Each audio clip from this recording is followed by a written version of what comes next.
What's up, everybody, and welcome to Growing Up Gaming, your weekly podcast where we meet a new person of the internet to discuss their childhood with gaming and how it inspired their lives today. My name is Mitch Power. Again, thank you guys so much for returning each and every week to the show. Hopefully you've subscribed on iTunes or Google Play, or you're checking us out on YouTube, which if you're checking out any of those methods, I greatly appreciate it. This week on the show, we have our guest. His name is Lucas Rose. He is from the Fluxtaposed podcast. I met this man on Twitter, asked him if he would graciously be a guest on my show, and he was nice enough to say yes. So feel free to stick around, hang out, listen to his stories of growing up. If you guys want to share your stories just like he did, go ahead and send me a tweet at MitchPower1116 on Twitter, or at the podcast Twitter page, which is at GUG Podcast on Twitter. Without further ado, let's get things started with Lucas Rose. Do you remember what got you started playing games? Was it a family member? Was it a friend? Was it a magazine or something that you saw? It was actually a friend. Well, it was a friend by circumstance, I suppose, in that it was a neighbor of mine, basically my only neighbor, who was my age. Her and her brother, who was much older than us, they had a Nintendo. And I remember going over there, and it wasn't really the focus of what we did most of the time, because she had all the cool stuff. She had the trampoline, she had the four-wheeler, you know, they had all the fun toys, and I was just poor and didn't have anything. And so I'd go over there, and of course I'm like, oh, can we play, why don't we play some video games? Let's play some Nintendo or something. And I think that's where it started, was with their NES, and we would play like Metroid or I don't really recall. It was always kind of maybe a little bit of Zelda. It was always like you'd pop it in, because we were at the age where you don't really know what the hell you're doing when it comes to video games. You just kind of throw the game in and play for like a half hour, and then don't realize, like, let's take Zelda, for instance, play it for a half hour, don't even realize you can save your game or whatever. You just walk around and kill some bad guys, right? Then turn it off and then go outside or whatever and just do it all over again the next day or whatever. And that's kind of where I first had my most exposure with video games. I think it was probably around like 8 or 9. So yeah, that was kind of my big reveal, as it were. Yeah, I mean, and also too, especially when you're a kid, I mean, the attention span of a kid at that point, I mean, most kids' attention spans aren't that long, especially now, but like back then, I mean, especially when it came to games, because like having a story in a game, I mean, I'm sure when you guys played Zelda, you didn't give a shit. You were just like, let me just kill things. Let me just run around and kill things, and then that'd be it. Not knowing like that being one of the better games ever made. You were just like, let me just run around and cut bushes and hit these enemies and shit. Yeah, that was lost on us. We were just like, I've never seen anything like this. This is cool. All right, you want to go do something else for a while? Yeah, exactly. I mean, I can imagine, though, that's a lot of kids. I mean, the only thing is now is, like, I think once you get your hooks in, like, especially once you hit a certain age, then you can kind of zone out and just do that for hours and ignore everything else, you know? But yeah, when you're younger like that, I can imagine you're just like, oh, I got other shit to do. Let's go outside. Let's do this. So... yeah, we got to pretend to play Power Rangers outside. Yes. That's really important right now. Yeah, pretending to play Power Rangers. That was always a fun thing, except for, you couldn't do it on siblings because you'd actually hit them. You know what I mean? You couldn't hit the actual siblings. That was like the one fear my mom had, like, during Power Rangers. And of course they had those PSAs. Don't do this to your family. And, and it was just funny because I never, of course you did it still. I mean, oh, hell yes. Whatever, like you still did it to the siblings. But I remember just my mom was like just terrified for some reason that all these things would just turn me into a violent killer. Like she was just convinced, oh my God, you're going to go out there and you're going to beat people up. I'm like, no, because I know fucking fireworks don't shoot out of people's chests when you kick them, Mom. Like, yeah, I know better. I know there's not giant monsters that are the size of skyscrapers fighting. Like, if we could learn karate just by watching Power Rangers, I think we would be, if we just learned things just by watching it, I think we'd be a much more advanced civilization. Yeah, exactly. Right? This isn't fucking Matrix, right? I can't just program a code in my head and I know Kung Fu. Like, that shit doesn't work. Like, sorry. Yeah. You should be worried about me. I'm going to hurt myself trying to do something cool. Not my siblings, not the neighbor people. I'm going to hurt myself trying to flip off from some hill or something. Yeah, something ridiculous. I remember I'm sure there was a spike in karate lessons when Power Rangers happened, because example, sure. I was in karate and I remember just doing things. And of course you're in karate because you're a dumb kid and you're you want to do some next level Power Ranger shit. But you're just a kid and I'm just doing these basic punches and forms and shit. And I'm just I don't really like this. I just, again, it wasn't fast paced enough for me. I was hoping to do some flips and shit. And I'm obviously I'm not doing that. But I remember a karate. There weren't even any monsters there. Yeah, exactly. There was no monsters. There was no clay people. What the fuck, man? Where's my motivation? I need to save the world. What the hell, man? But I remember there was a karate thing that opened up in down the street, a community center right around that time. And I'm sure the dude just saw Power Rangers and was I'm going to capitalize off this shit. It's called, well, let's see. It was basically a ripoff of Angel Grove and then the community center. So you walk in and it just looks like the set and you're just did I just get transported to California? Yeah, exactly. Yeah, I feel totally bad. I grew up in Rockford, Illinois, which is a dump. I was reminded on a very, very daily basis that place was not California. It's man, this place. Did you grow up in a place where where did you grow up? I grew up in a little town called Stanton, Michigan, which is about an hour away from where I currently live, and which is Grand Rapids, Michigan. And it is a farming community. We have one road that goes through town, Main Street, and there was basically a truck route that would pass through the town. So it was the community or the county seat was the town that we had. So it kind of saw a little bit of business because of the transportation and stuff. Right. So really it was just, there were other places around us, other towns that were way more podunk or, right. Out in uncivilized. Yeah, BFE. And obviously we had a rivalry with them because, we didn't have anything better to do than to war with each other. Sure. But yeah, I mean, I was quite far from civilization. We were lucky to have dial-up, honestly. Good Lord. Good Lord. I imagine the days of the internet had to be just disastrous and everything. Okay, so you grew up in middle of nowhere.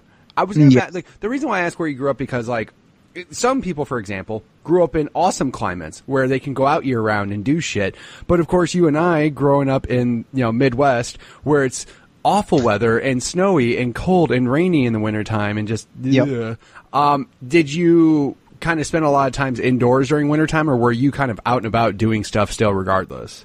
Well, when I was younger, I definitely was out more, especially, you kind of get used to it in the frozen north. Right. Canadians are laughing right now. Oh, the guy from Michigan thinks they get a lot of snow. Sean Capri's this guy here, he's talking about cold. He doesn't fucking know cold. What a ridiculous.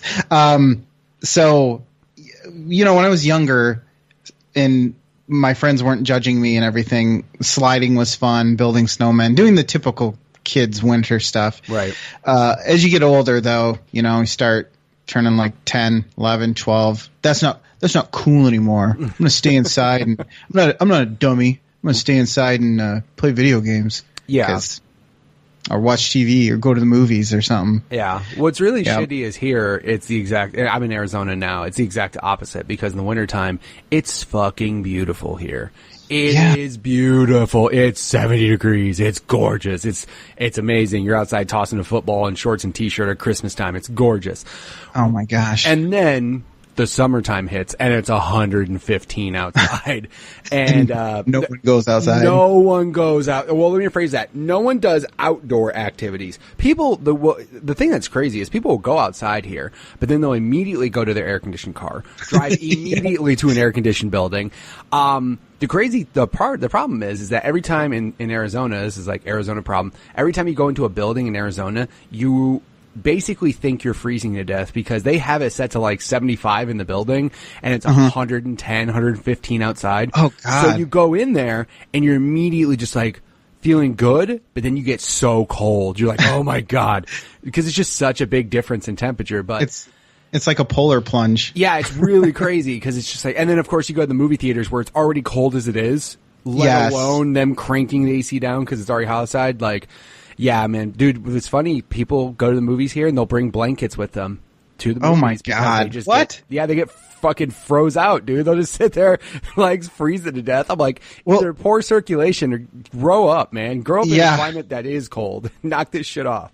I was going to say, just wear some pants or something, but then I realized you'd be sweating by the time you left your car. Again. And then got into the into the theater. I own like 3 pairs of pants and I own probably 20 pairs of shorts. Like I own like dress pants and like 2 pairs of jeans. That's about it, dude. Like, but that's what I'm saying. It's the exact opposite here though, because I'm turning into that old man. I'm like, you kids should go outside and play. And my son's like, Dad, it's friggin' hot outside. I'm like, you know what? You're right. But in December, you cannot say that shit. You can get out of the house and everything. So you're going to be making up for this right now. Yeah. And I think you're right with the whole, like, cause when you get to a certain age, again, like I was saying, like how your attention span just in general becomes more focused on the things you prefer to do. You know, you still had those people that would go outside and play in the snow. I think the only thing for me was the sledding and all that stuff. Like, I hated snow. Like, once you get snow inside your snowsuit, you're like, fuck today. I don't want to do anything. I'm done. I'm cold. I'm wet. I just want to be done with the day. But I think, like, when you get older, I would still go out in the wintertime, but less often, only unless it was insanely dangerous. Like, there's this hill or something that's like, hey, there's this jump into a parking lot. Do you want to go do that on a sled? I'm like, sure, let's go. Dumb kid things, but most of the time, especially where we grew up, I know it's not Canada, guys. I know. We're just complaining. Oh, it's a foot of snow. You think that's crazy? Oh, I get it. But still, it sucks. Nobody wants to be out in that shit. So we would stay inside and play video games. But yeah, summer times where you would get out of the house and stuff. Were your parents pretty cool about you playing games and stuff, or were they kind of like, you should do other things with your life? Yeah, for the most part, they didn't seem to mind too much. I feel like my mom cared a little bit more than my dad, actually.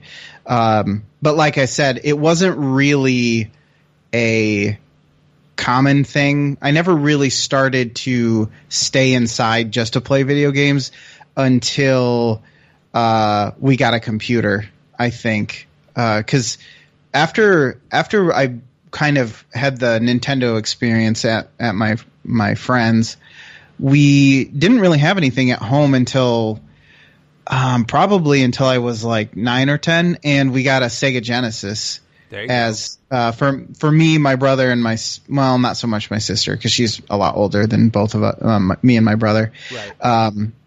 And so up until that point, I wasn't really, like, it was something I would do sometimes, but it wasn't really a hobby of mine until I could do it at home by myself. Makes sense. And so I think it was kind of one of those things that creeped up on them, and they didn't really realize what was happening until it was already too late. Right. 'Cause I remember, again, just kind of, popping in whatever game on the Sega Genesis and, playing it for a while. And I don't ever really remember beating anything on there. But then once we got a computer, it was kind of mixed in with, one, being able to play games on there, but then also discovering the internet. And so once those two things came together, it was all over for me. They kind of, I think, knew where I was headed anyways, because I was always kind of nerdy and everything. So, right. But they did try to get me to do other things. And I typically was okay with that. We used to go to the roller skating rink a lot on the weekends. I did some after school stuff, like I was in drama, The roller which was skating horrible. rink sounds like a very Midwest thing. Like I had I know I had Skateco as a roller skating rink, Yep. and you'd go there on Fridays and hold a girl's hand and be all nervous and shit. Yeah, I remember that. Yep, exactly. You show up and you just like you pay to get in, and you're holding your blades, and you get Your blades. Yep. You had your own rollerblades, right? Oh hell yeah, dude! You know Come what? on. I didn't have my own skates because I didn't know any. I didn't skate. I didn't roller skate. I didn't rollerblade. I didn't do any of that shit. So, dude, I was a goddamn nervous wreck. Like, just praying to God I wouldn't fall in front of anybody. I had those poor rental skates and stuff. So Yeah, it's with the like beige leather. They look like bowling shoes on top of roller skates for some reason. Oh gosh, that's like nobody wanted to ever roller skate. Only the old people who were there inexplicably. Like there was always 40-year-olds there who were roller skating for some reason, and then like everybody else under 20 who was like rollerblading. And yes, there probably were some 18 or 16-year-olds there. right. But we did that up until probably I was 14. But yeah, so very. Yeah, you walk in and you get the lay of the land. You know, you're like, all right, what girls are here? It's like the nerdiest thing. But when you're there, you're not. It's not that nerdy. It's just when you take yourself out and somebody else who is not familiar with the blading community, they probably are just like, everyone here is just dumb. Yeah, mine thing was I've ever- more like, it was like, this is so, I mean, like, they had like a time where they were like, hey kids, get off, like, get out of here, because there's like older people that are trying to skate and relive their childhood that they had 20 years ago. And then it's like the old couple who's like 40 still like roller skating around holding hands. You're like, aw. But majority of the time it was just taken over by like 12 to 16-year-olds, just because, again, like, where I grew up, it's like you had that, the movies, maybe the mall to go to. That's about it. Like, there wasn't a lot to do. You had and I mean, I can't even imagine in your area where you had like, it's like a farming town. So it's okay, we have a Meijer. Did you have Meijer in Illinois before you moved? not that I remember. No. Okay, because they have expanded from Michigan since or now, but I don't know how prevalent they are.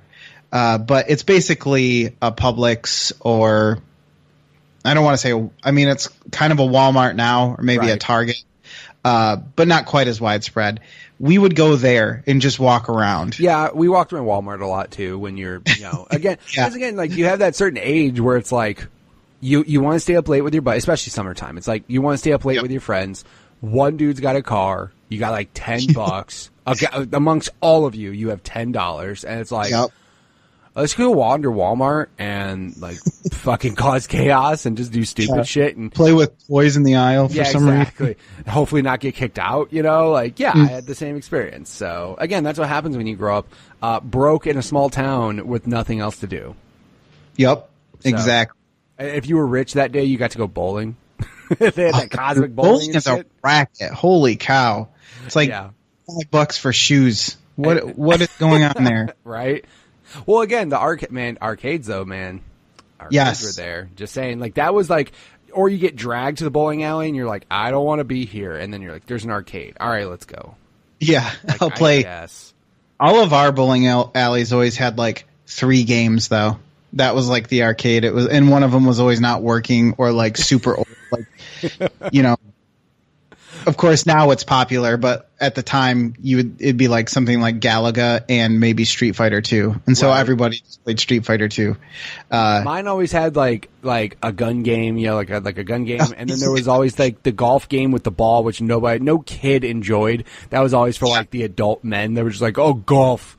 Kids are like, fuck that. What's up? And then like sometimes there was a pinball machine, and of course it was some obscure like Kiss pinball machine. You're like, what the fuck? Like, Yeah, I don't even know what this is. yeah, like, what is this? And of course my dad's all like, I failed as a father, but whatever, Right. Yeah, exactly. But I mean, there was, again, like, I think at that point in time though, once you get introduced to video games, I mean, again, I guess it depends on the age, but then depending on how much you like video games, dude, other shit just doesn't really compare. You don't really want to do anything else besides go home and play games. So you told me though, like you did have a brother who played with you though, so that was cool. Like, did you do a lot of like couch co-op games and stuff with him? No. He was a butthole. He was an ass. He was older than me. He's actually technically my half brother. Okay, but I mean we're basically brothers. Sure. But he was what is he? 6 years older than me? Yeah, he was probably an asshole to you. Yeah, he's gone. Yeah, he's gone.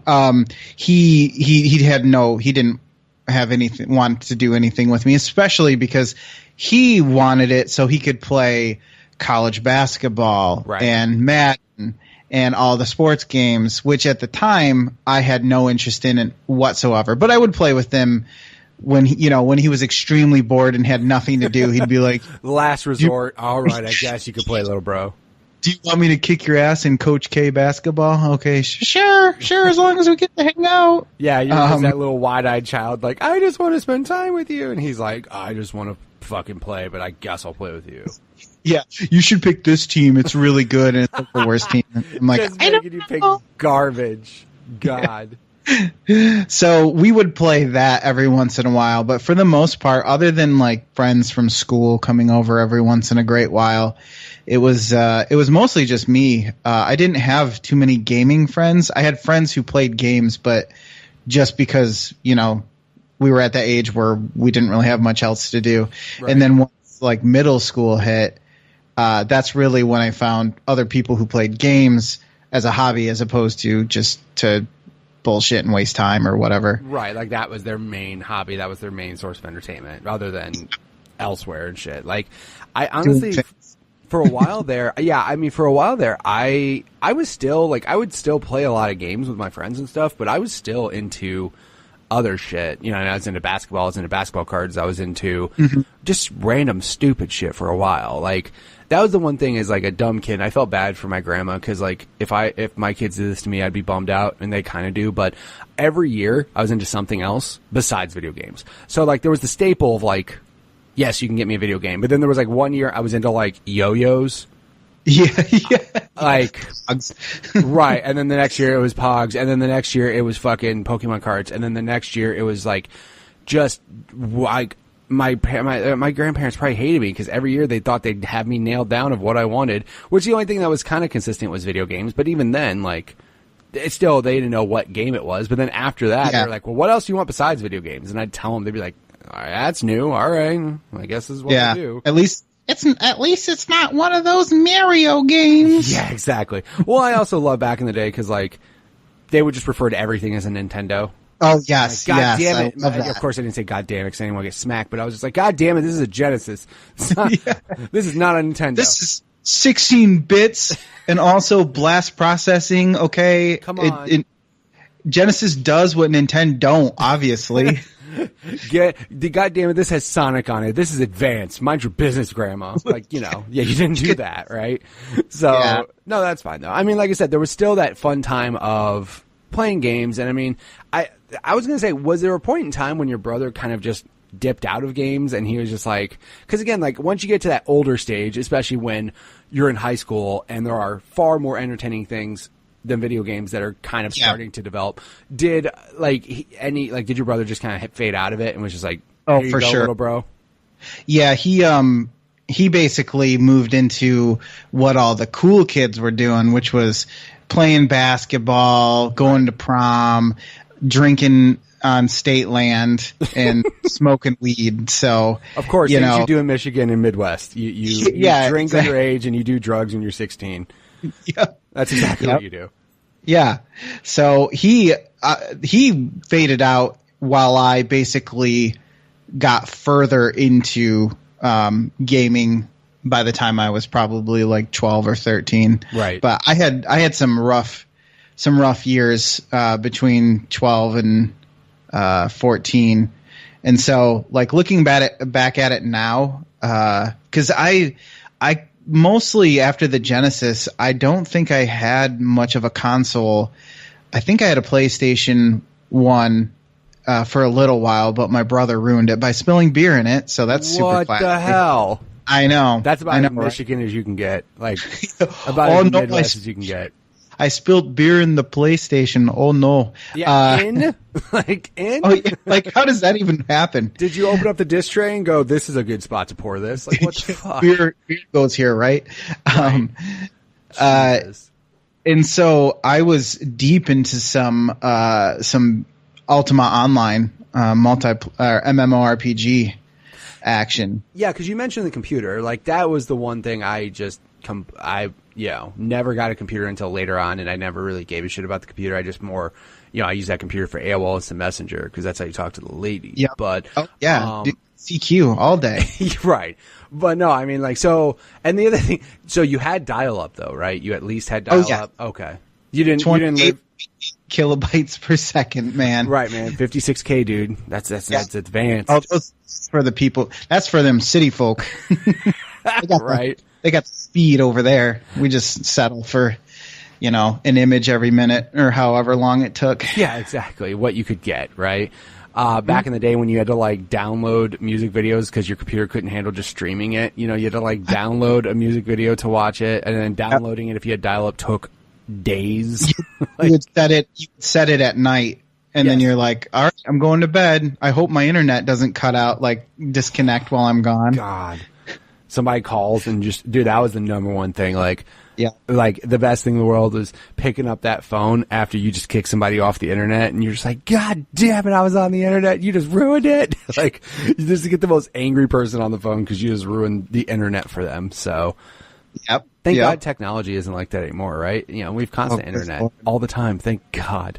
Yes. No. We would be horrible people right now if it wasn't for the fact that if we couldn't be constantly connected to our devices. Right. And I mean, God forbid slow Wi-Fi. Now we're all like, dude, wireless internet. That was a statement. Yeah, exactly. There you go. Wi-Fi. The hell out of here. Nobody knew what that was. That was like a dream. We were like, what if you could just take this everywhere? Yeah. And now it happened. What if I had a phone that went with me wherever I go, and I could browse the internet on it? What? No way. I remember my grandma had a cell phone that was like, at one point in time when my grandma got a cell phone, I was like, oh my God, you're rich. She's just like, no, I just have it for emergencies in case my car breaks down because I'm old and can't do this myself. And I'm like, yeah, that makes a lot of sense. So she kept it in her glove box. Like, she didn't carry it with her. She kept it in her glove box. Like, I have this. It's seriously, it was like, emergencies only. Now everybody, if they don't have their phone for 3 seconds, they temporarily lose their mind. So yes, that's okay.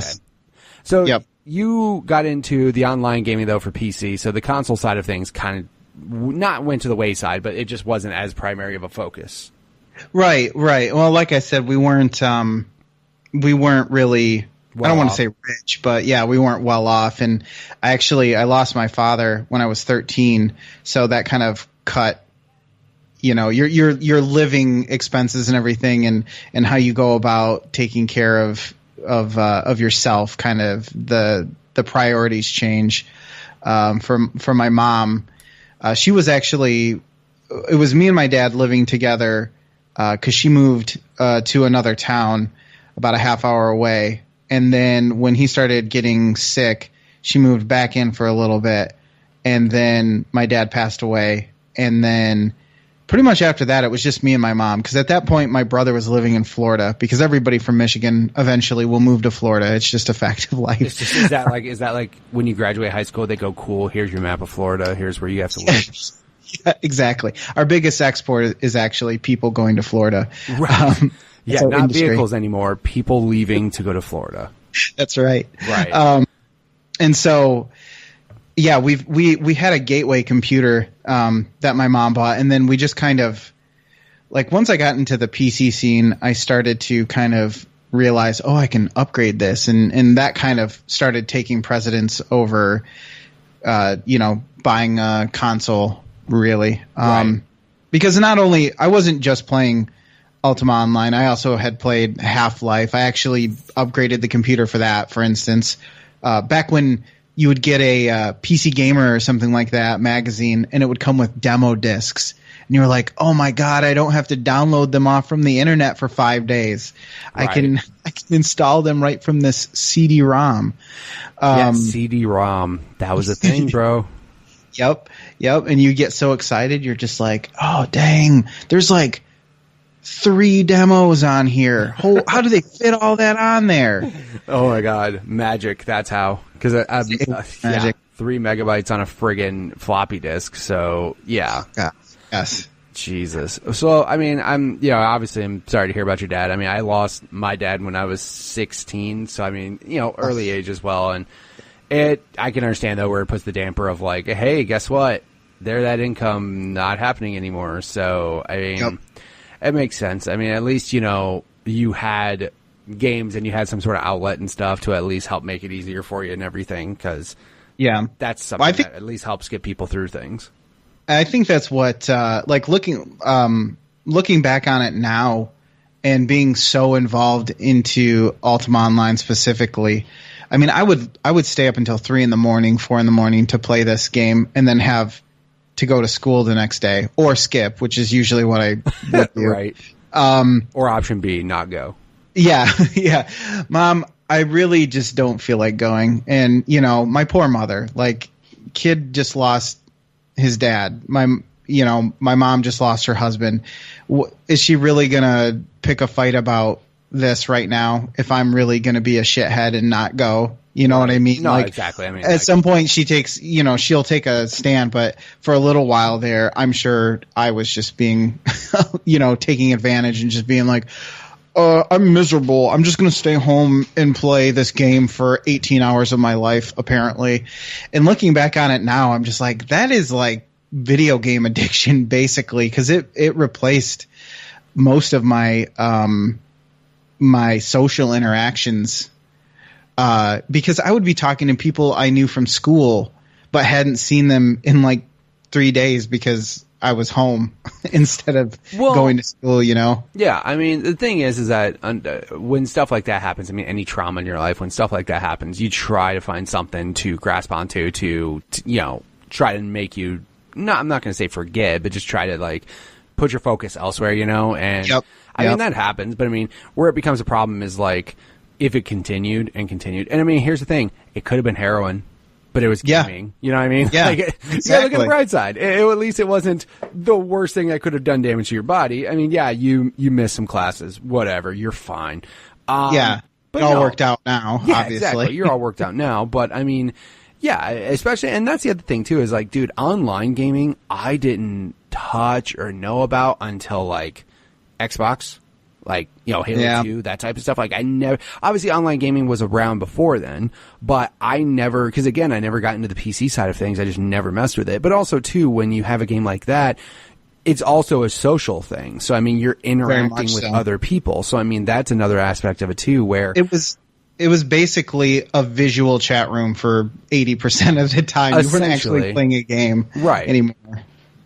Yeah, I mean, and that's funny now because what's really crazy now, and I mean, I'm not gonna, again, I'm gonna sound like an old man. My son, for example, I tell him all the time, like, why don't you go out and play with your friends? Why don't you go play with your friends?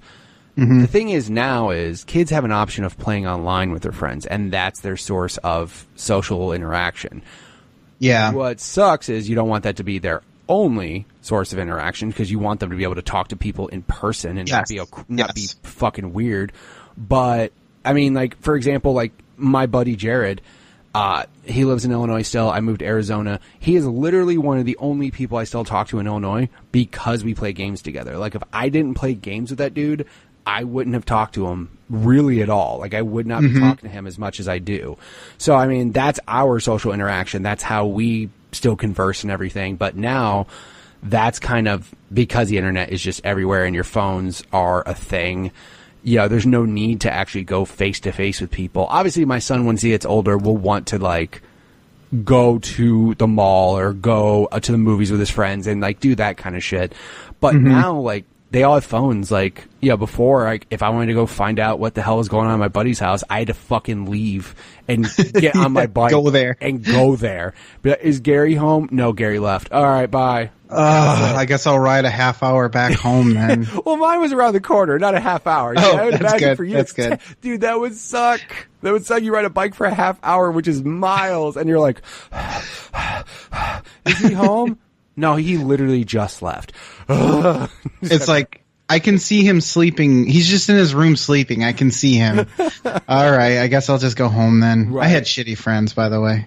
Yeah, exactly. I need better friends. This is bullshit. But no, I mean, especially now within the, phones became a lot more like, oh man, I was calling everybody. I was like, I'm not fucking wasting my time. Are you home? No. All right, bye. Yep. And now everybody's got their own phone. So, dude, I'm so happy I don't have to hear that. Is Alex home? Like, I don't, again, our parents had to go through hell, man. There was one phone for however many people were in the house, dude. Yeah, it's like you have a direct line to just about anybody now. Yeah, exactly. You don't have to be like, call your girlfriend and be like, oh God, her dad's going to pick up and I'm going to have to like make 5 seconds of small talk with him. No, you just call her iPhone X or whatever. Right, you call her own phone and you're directly connected, and there you go. You're done. You don't have to worry about that. So, man, kids got it easy these days. Fucking internet all over the place, direct lines to people. Damn kids. Damn kids, right? No, that's fine, dude. Here's the thing, though, too. Like, everybody who says, like, oh, man, kids these days. Dude, if we grew up with the same access to everything, we'd be doing the exact same shit. Like, oh, hell yeah. Would not do anything different. We would do exactly the same thing they're doing because we just didn't have the access. We're just jealous. That's all. We're just jealous we didn't have the access. So I made an idiot out of myself, even though it was just in private, like messenger chats and stuff. I was still doing stupid things that kids are doing on Facebook now. It's just the difference is they have a platform where anybody can read what they're saying as opposed to just direct messaging where the other person is just like, let's just face it, mostly girls. It's like, did you really are you saying this to me right now? It's like things you would never type to somebody or say to somebody in real life face to face. And then you're like, we're on AIM or ICQ or whatever. So clearly I'm just going to pour my heart out to you and then feel like an idiot. The worst is when they printed up that chat log and shared it with people at school. You might as well kill yourself. Yeah. Everyone's looking at you and as you walk in, you're just like, just cry your eyes out. And then, fun stuff. I just skipped for 5 days. Yeah, exactly. Mom, I can't deal with this right now. I am not going to school for a week. Don't ask why. Hopefully it'll be gone by then. Yeah, exactly. Right. But I mean, so again, though, like you had the social interaction with online games and stuff like that. Did you kind of stick like you said, though, you kind of stuck a lot to PC just because like the upgradability, you were able to just kind of upgrade and play games from there on out. Yeah. It hit me like right at the right time. Right. It was just really, two things happening simultaneously where I was just kind of understanding gaming as like, oh, I can actually play this from start to finish and not just like, cause I remember like renting games when I had a Genesis and it was like, what's your favorite game? I don't know. I've played like 20 of them in the last 3 days or whatever, cause I've been renting them. Right. But on PC, it seems, you just like, you're buying them. So then with the internet, you're reading reviews and you're getting PC gaming magazines and crap like that and kind of picking what you end up playing. And so, and of course, being already kind of a nerd and being able to invest in the computer and stuff like that, it just kind of all clicked at the same time. Because I did end up getting an Xbox shortly after that came out, and then that kind of reintroduced me back into consoles. Right. From there on out, basically. But yeah, PC gaming was huge for me for a number of years, especially with LAN parties and once that kind of got going towards the end of my high school career, as they say. Right. Then it really kind of solidified. So what's crazy is I feel I missed on a whole subset of games and, like online gaming and everything. Cause like, for example, the LAN parties, the online, I literally didn't experience any of that shit until Xbox. Cause obviously Xbox was just, they thought about that shit well in advance. So, it was, but also too, by then you had awesome internet. You know what I mean? Like let me rephrase that. Like to have an Xbox, you had to have awesome internet. Like you couldn't have dial up. So, like by the time that happened, voice chat and all this were all like good for the most part. So, that's where I kind of got spoiled. But there's whole like things of like LAN parties of, Unreal Tournament, Quake, like all that shit that I missed. Half-Life, Battlefield 1943, like I would hear about these things, but of course I didn't have a computer that was powerful enough to run any of the shit. So, and I was just more like, hey, I can put a game into my console and it just works. So that's where I'm going to play shit. And again, that feeling still happens I was today. Say real quick, that's still a very very, very good feeling of like, but the only problem is that's kind of not true anymore in a way, depending on the game. Cause sometimes pop a game in and that shit's real broke. Updating for an hour or something. God, dude, I can't even imagine trying to do any of these game updates or downloads with dial-up. That would not exist. You couldn't do it. You couldn't do it. There's no way. No. I remember when games started having like patches, and I was like, "What the fuck is this?" And of course, on PC, that's been the thing forever. But like game consoles, like DLC. I'm like, DLC. You add more after through the internet? That's amazing. Whereas like that shit's been around forever, and I just feel dumb. Like all these it just works differently. You're like, but where is it going? Like, where does it get downloaded to though? Like, how many memory cards do I need to put? How many blocks is this on an Xbox? This is weird. I mean, there's just all like, I mean, again, like that's where I got introduced to all that stuff. But in a way, like, again, on PC, I didn't really play much, like really at all. Like, just because the PC I had was a piece of garbage. I think that I remember the only game I remember playing on my actual computer that I had at our house was the first Warcraft. Like, OG, not World of Warcraft, just Warcraft. Yeah, that's going back ways. Yeah, it is. And like, that was the one. And again, the thing is, I'm sure by then Warcraft 2 was out and there was all these expansions and all this cool shit that was out, but my computer sucked and I couldn't do anything. And somehow I acquired Warcraft. I don't know how. But like all of a sudden, like I have it, and that was the first like RTS game I played. I was like, wow, I've never really played a game like this on consoles, and I know why now, because you those things, you couldn't do those without mouse and keyboard back in the day. And now there's some that are okay, like Halo Wars and Halo Wars 2. For the most part, they're not. The best compliment is it's not terrible. Like, right? That's literally the best compliment you can say. Like if you told them, playable. If you told them it's not bad, they'd be so happy. They're just like, oh, thank God. Obviously on keyboard and mouse, it's way better, but not terrible is a good compliment for an RTS and a console. And they still don't come out. You know what I mean? They just don't. And it makes sense. Like the market for it, obviously PC that's there for that. But hopefully with basically these things being computers, hopefully Xbox has already talked about mouse and keyboard support. Some games have it, which is insane. But I mean, hopefully one day, like console people will like get the true awesome RTSs with keyboard and mouse and realize like, hey, this is kind of what you've been missing if you've never touched a PC like me. So yeah, it's hard to go from mouse and keyboard in an FPS to a controller. I mean, I think probably Halo is a pretty good that was example like the first, of that's like when I bothered to try, really. I mean, I guess you had like GoldenEye and stuff like that, but that doesn't really count because garbage ass controls. Screw those games. I mean, like it's not a 1-to-1. Like you could never. That would be really tough to play. I think people forget that in GoldenEye, the aiming was like inside of that weird box where your gun hand moved around. It wasn't just like where you point is where you're shooting. So it was a little bit different, but Halo was, kind of like that first, oh my God, this actually could work, or at least the one that really took off that I remember. I think, again, like people, and I've said it before, like people think back at how like GoldenEye was amazing and Perfect Dark was amazing, but also at the time they were amazing because that was like the best that they could figure out with the shit they had. You know what I mean? Yeah, exactly. Like that was what they could figure out. But like obviously on PC, and that's the thing for me is I've never really played a first person shooter on computer.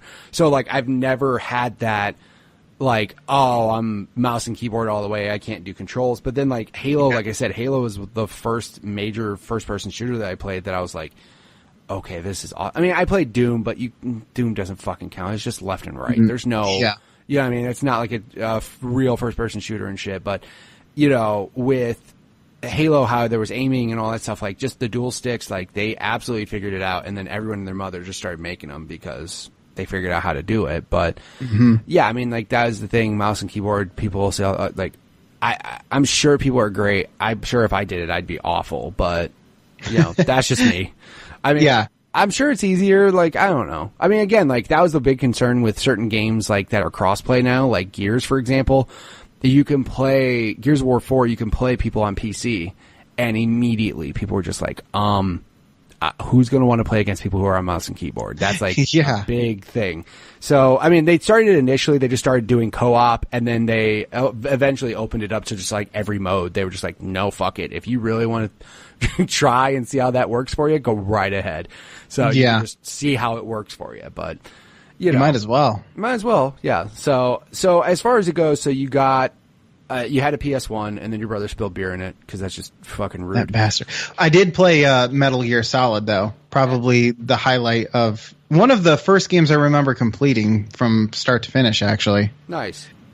Yeah, that's definitely, like, if you owned a PlayStation 1, that was one you should have definitely played. Yeah. And then I did play, like, Final Fantasy VII, or at least I remember, like, friends playing Resident Evil and Final Fantasy VII and stuff like that, and I never completed those games, but for some reason Metal Gear Solid was one of those that I buckled down, and I remember thinking, like, I'm gonna beat this because it was like such a cinematic experience. It for the time, it really blew me away as far as the storytelling and everything.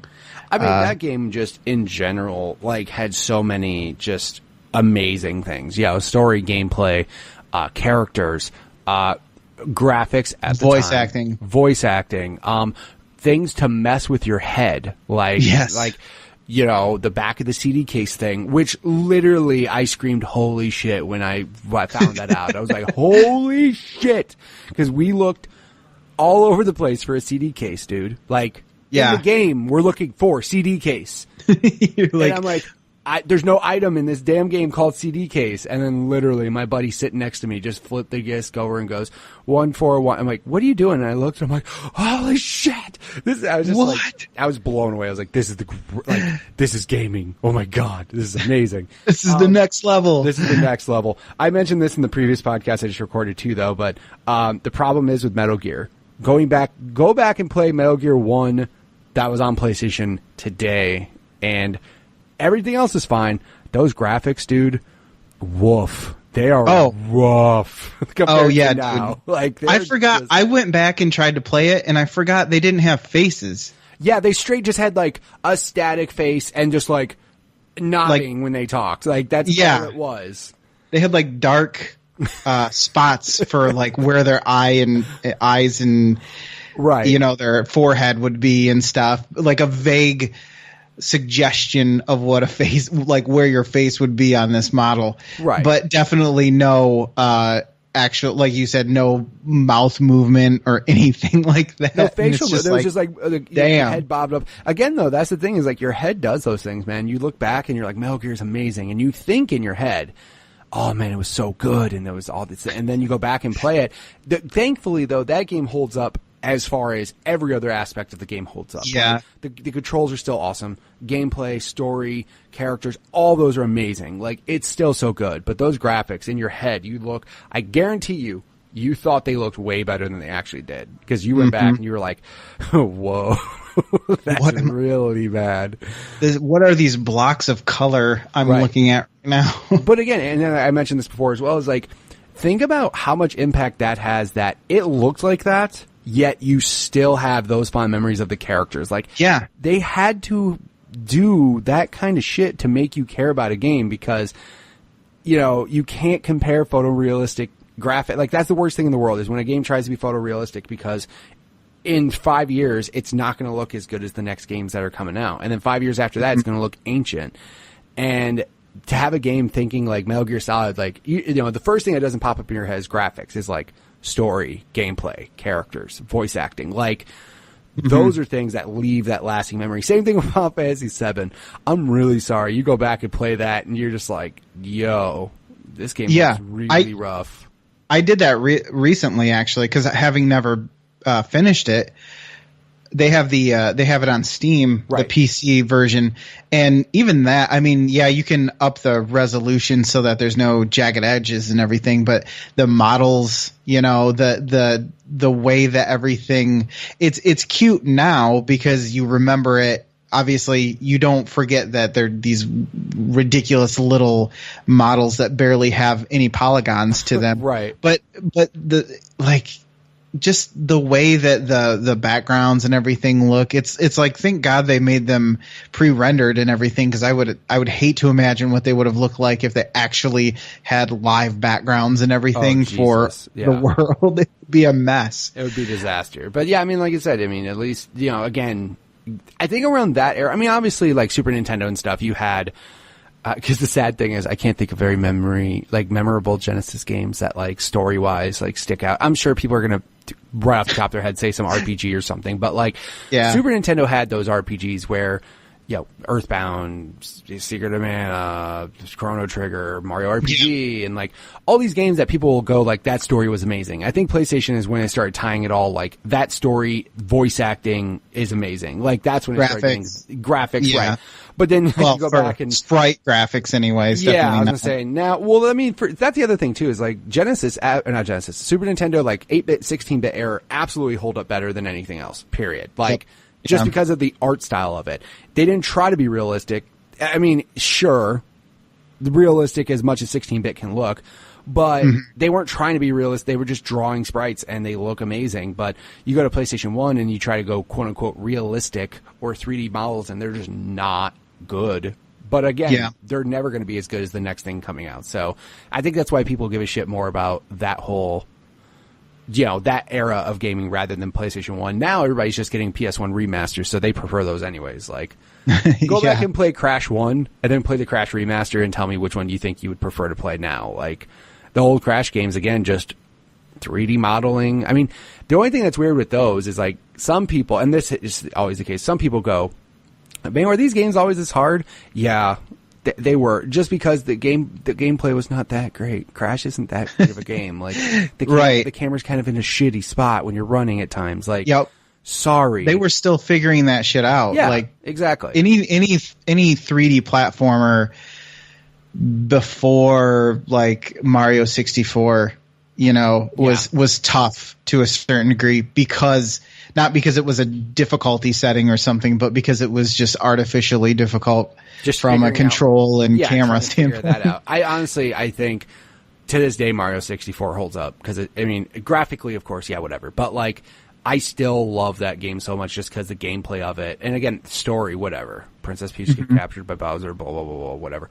But just the gameplay of it, just the way the levels were, just the design of the levels, like all of it's incredible. And that's the game that I think that set a bar. But even games that came out after Mario 64 were still trying to figure shit out. Like, I don't know how to do what they fucking did. Like, they did just such a good job. I can't figure this out. So, you know, it happens. But again, like now, of course, that's the best thing now, is that everybody's got it fine-tuned for the most part. Like, there's very rarely games that come out now that you're like, this camera sucks. You know what I mean? Like, most people have figured it out. Now it's all like, now the thing now is not like, it's all the story, it's all the characters, it's all, depending on the game, graphics. You know, like some games, that's what they focus on. Like, sorry, you cannot have a story in Forza Motorsports. You just want the game to look ridiculously good. Right. Like, there's no story, sorry. But like other games, now it's all, how is the characters? How is the voice acting? How is the animations? Because now you can just have actors do the whole damn thing. Like, that's how the games are now. So now we're just judging it off that. Thank God we're over the P conversation, the fucking 1080p to 1920. Like, thank God we're over that. Well, I mean, sorta. Now you got 4K and true 4K, not 4K. And then of course in PC gaming you have frames per second as well. That's always a big thing. Like, I only game in at least 120 frames per second, or refresh rate. That's what I should say. Stop talking, people. God, yes, you elitist. Yes. I'm sorry, you spent $1,000. You spent $1,000 on your graphics card. Like, I'm sorry, I could buy every one of the current generation consoles for $1,000. Like, stop talking. Like, exactly. I have a buddy Tommy who plays League of Legends, and again, he has a very hardworking job, provides for his family, great dude. But he plays League of Legends. That's his shit, right? And he bought the GTX 1080, which is like whatever. It was $1,000 graphics card. Yeah. And literally. And again, I'm just like, dude, are you completely crazy?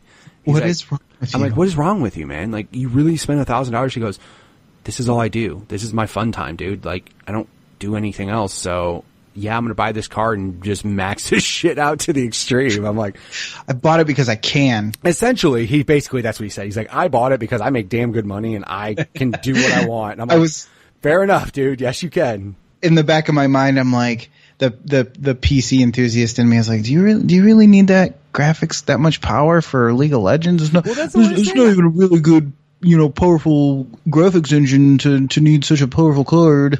Well, I also asked him too, I'm like, do you plan to do like 4K or VR or anything? No. Yeah. Like, what are we doing right now? I only play this one game. I'm like, so you just have the one game and I think he's got 2 monitors. I'm like, yeah, because you need $1,000 graphics card for that, stupid. Like, you probably couldn't have got it, but he's like, I got money, man. What do you want me to do? I'm like, yeah, again, that's what happens when you get to be an adult. Like, you can buy as much shit as you want, but it's just finding the time to do it. And again, like, he just wants his time to not be anything less than perfect, I guess. Like, I don't know, man. I got to make sure I don't have to worry about this for years to come. That's essentially what he said. He's just like, I just don't want to worry about this for a very long time. So I got the money now. I, had it available, whatever. I'm like, smash cut to 5 years from now when he's throwing the computer in the garbage because you can't upgrade it anymore because all the technology is different and nothing's compatible anymore. Yeah, exactly. I'm like, dude, did you have to buy like 1,000-watt power supply just for the card? Like, Jesus, dude, that thing. Yes.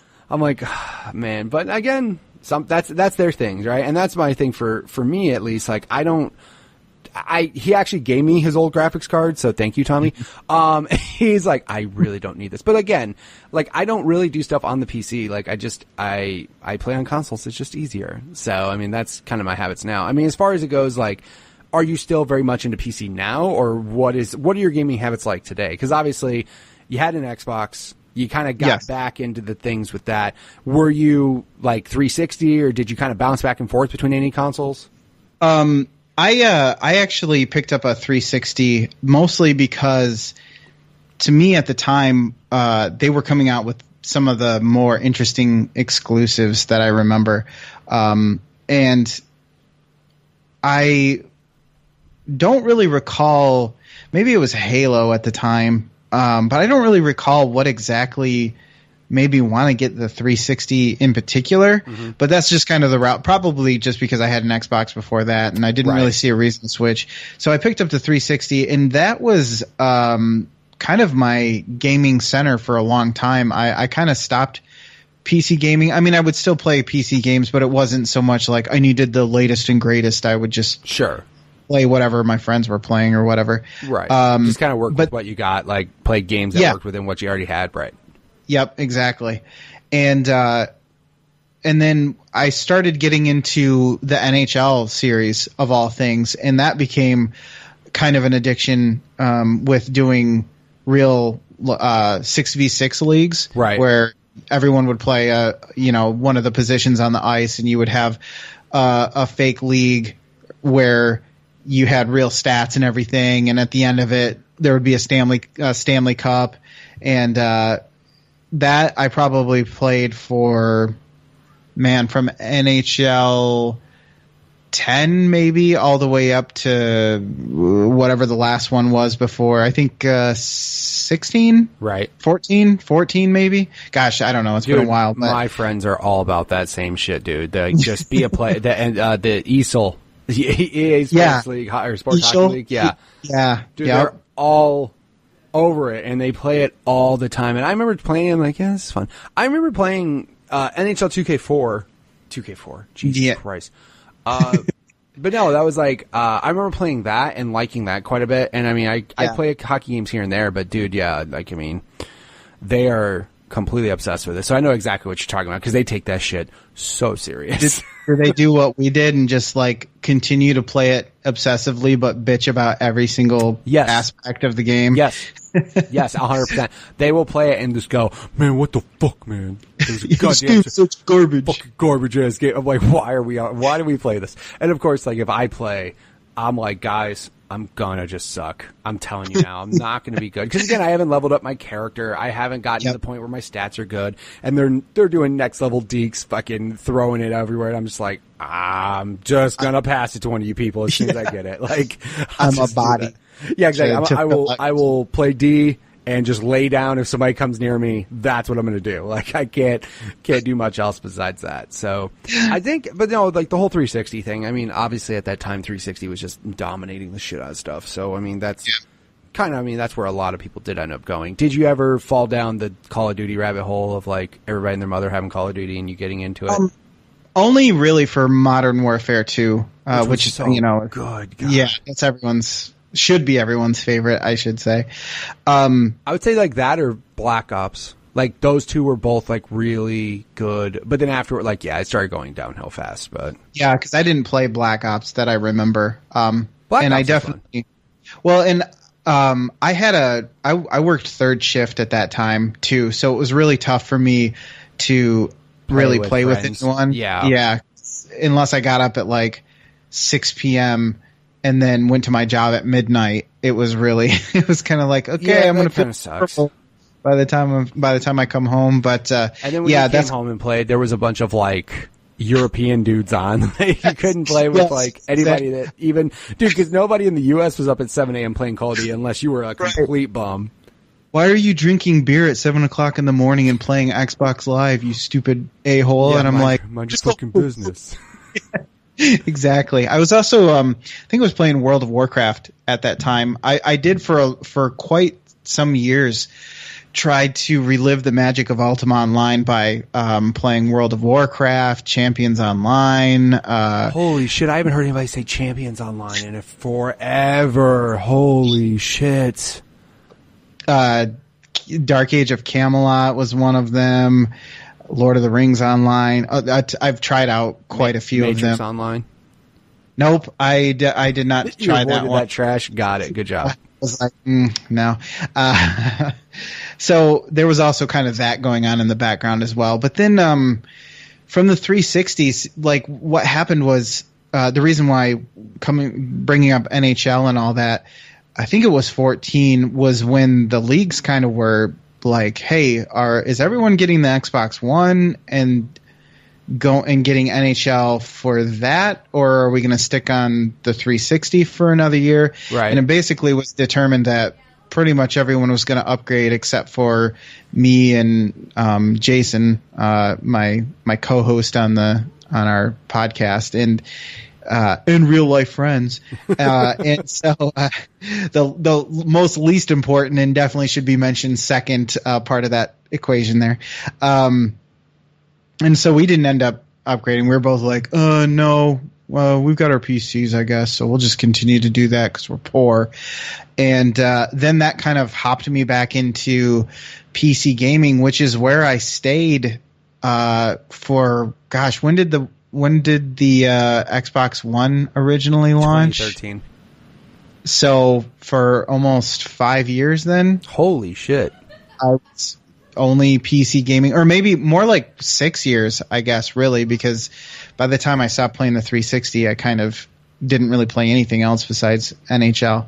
Well, I mean, after the one came out, like 360 died a very quick death. Like 360 PS3, that development life cycle was done unless it was like sports games. Like it was dead.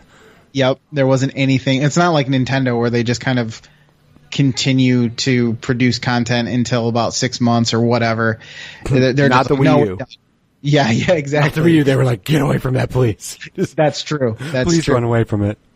And so, yeah, then I came back to the PC, and then only recently through the awesome community that we have surrounding us through doing the podcast and stuff, some folks chipped in and got me a Nintendo Switch because they realized I'm broke and poor and never have any money. So they were like, let's do something cool for him, which was very, very awesome. That's really I did awesome. not expect it at all. And yeah, it was, I mean, it was something that I never thought would happen. It sounds really cliche and stupid, but I was like, this never happens to me, because they wanted me to do it live on the show. So there was just this mysterious box delivered to me, and I opened it on the show because we were doing live shows at that point. Right. And so I was just like, a blubbering mess. Not quite, but I'm inside. I mean, just like, still, dude, that's like next level cool. Like you just show how nice people can be when especially when you're down in the dumps, when you don't have the funds to do it, or when you just go online and see just assholes. It's nice to know that there are still nice people out there. So no, dude, that's awesome.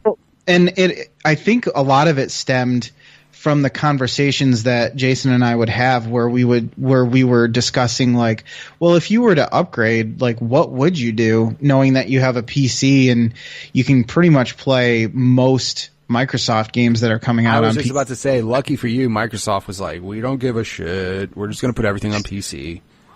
They just decided that they were going to basically agree with what everybody knew for a long time, and that's that the Xbox One is basically a PC anyways. It just without the operating system. So they're like, yeah, let's just let that happen.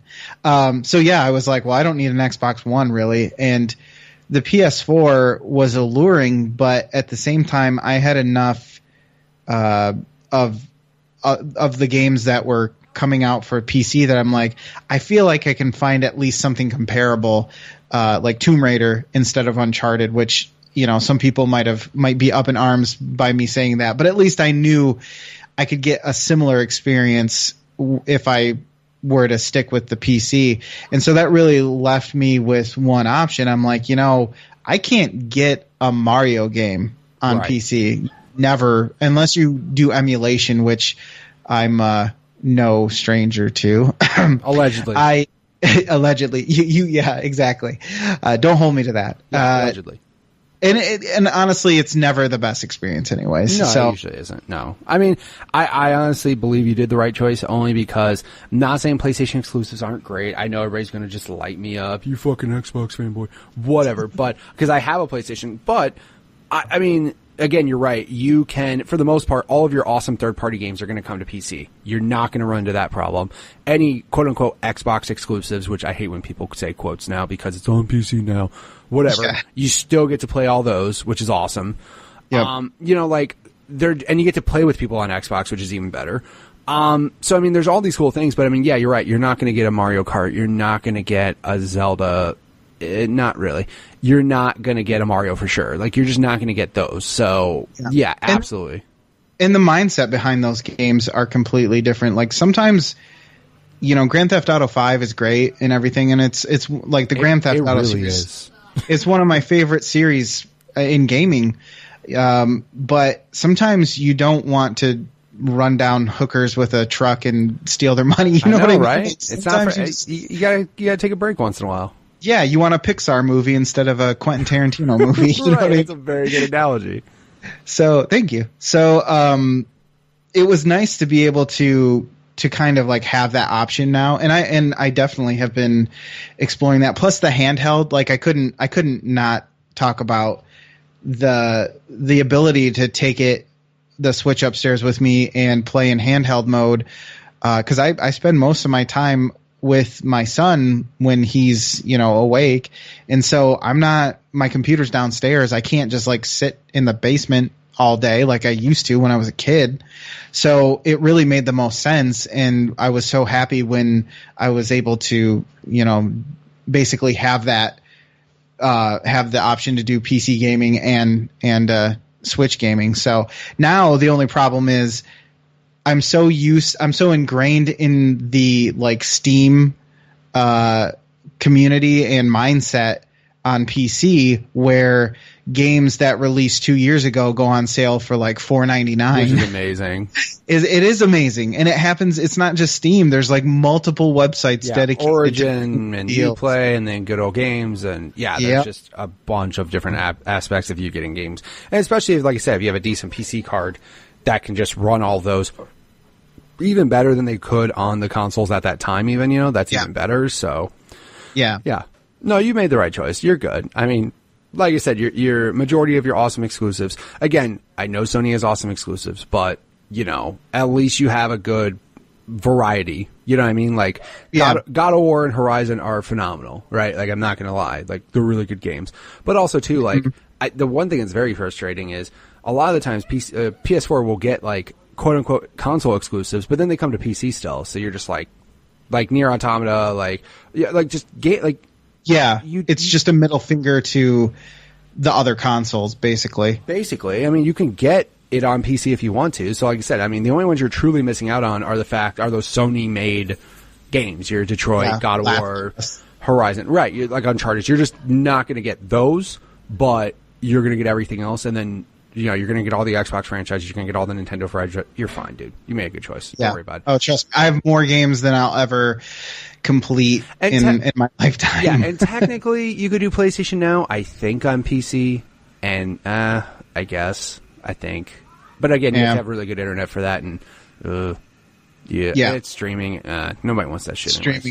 Streaming is, when it works great, it's still just okay. Yeah, exactly. So, well, if people wanted to check out all the cool things you do, where would they go? How would they find you? Go ahead and feel free to promote your podcast. Where would they find all that at? Sure. Jason and I, we do a podcast called Fluxtaposed, which is on Twitter at Fluxtaposed. And you can find me personally on Twitter at heavymetal_riff. And I pop on there sometimes and make, some stupid joke. I think it's funny anyways. And then people are just like, you're dumb. That's pretty much what I use my Twitter account for. But, we do kind of a hangout podcast is sort of what we described it as. One time we'll be talking about our dogs or our kids, and then the next time we'll be breaking down whether or not we think video games are art. So just kind of depends on what we have going on, per episode. And then we also do a beer show, where we try to put a lighter spin on beer snobbery, I guess, because we're both beer connoisseurs of a certain degree, but we try to put that everyman spin on it with local and also some national beer that you can get just about anywheres, and that's called Battle of Beer, and you can search that on YouTube, Battle of the Beer. Sorry, I have a tendency to just slur my words because I'm a lazy talker is what I am, and I'm from Michigan. I say things like fur instead of for. Can you blame me? You know what I'm talking about. Yeah, I know. Roof. Yep. Roof. I got you. No, I got to go up on the roof. Yeah, I speak Midwestern. Yeah. No, I mean, the one thing I make fun of my daughter is she says pop, and God. Yes. Pop. See, I've switched and I hopped the fence on that one, and I tend to say soda. I say around soda here. now. Yeah, it makes more sense. Like pop is a word; it just seems dumb. Yeah. You hear that, Lillian? It's dumb. I'm just playing. I make fun of it because again, I used to say it too, and then I moved out here and I started saying it, and people looked at me like, "The fuck is wrong with that guy?" So I just stopped kind of saying it. So, but I still I gotta say it like soda. I can't just say soda. Yeah, you gotta throw that because you're close to Canada. You gotta throw that in there as well. Make sure you get it. So that way, that those Canadians that just kind of jumped over the border for a day kind of understand you, right? Absolutely. Yeah, I like this guy. He speaks my language. Yeah, he knows my dialect. He's such a good person. I want to say thank you and sorry all at the same time. Well, thank you so much. And also, as far as it goes, if you guys want to check out any of the stuff he has, I'll have links in the show notes and everything, so you can check out all the stuff he does. Dude, thank you so much for being on the show. Thank you for sharing all your stories. I really do appreciate it. It was a lot of fun. I excel at talking about myself. I could go on forever, even if it's not that interesting. So I like having a platform to do that, and it was a lot of fun. Thanks, man. I appreciate it. Yeah, no problem. All right. And again, thank you, Lucas, for being on the show. If you guys want to check him out on Twitter, you can go ahead and follow him at heavymetal_riff. You could also check out his podcast, which is the Fluxtaposed, and you can find that at Fluxtaposed on Twitter. I will have links in the show notes for everything, so if you want to check out any of the stuff he does, feel free to check him out there. Again, thank you guys so much for returning each and every week. Hopefully you subscribe to iTunes or Google Play so you can catch the new episodes every single Tuesday. We also have a YouTube channel where you can go and basically just stare at a screen with the logo and listen to the show. So if you're at work or whatever and it's easier to watch it on YouTube, then you can definitely check it out there. Of course, we also have the Facebook group, which is Growing Up Gaming. You can search that up there.